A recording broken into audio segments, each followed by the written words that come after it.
Control K insert hyperlink. Hyperlink কি?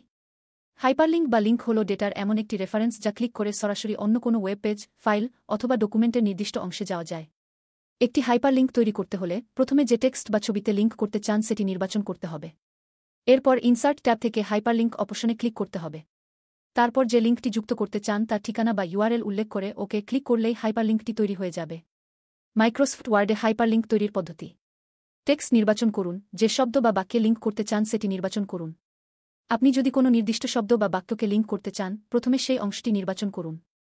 এরপর আপনি একটি হাইপারলিংক যোগ করার অপশন পাবেন, যেখানে আপনি আপনার কাঙ্ক্ষিত ইউআরএল বা লিঙ্কটি প্রদান করতে পারেন। এটি করার মাধ্যমে আপনি আপনার নির্বাচিত টেক্সটকে একটি ক্লিকযোগ্য লিঙ্কে রূপান্তরিত করতে পারবেন, যা পাঠকদের সরাসরি নির্দিষ্ট ওয়েব পেজে নিয়ে যাবে। এটি একটি সহজ পদ্ধতি যা আপনার টেক্সটকে আরও তথ্যপূর্ণ ও ইন্টারঅ্যাক্টিভ করে তোলে। হাইপারলিংক অপশনে ক্লিক করুন। আপনি কিবোর্ড শর্টকাট কন্ট্রোল প্লাসকে উইন্ডোজের জন্য ব্যবহার করতে পারেন।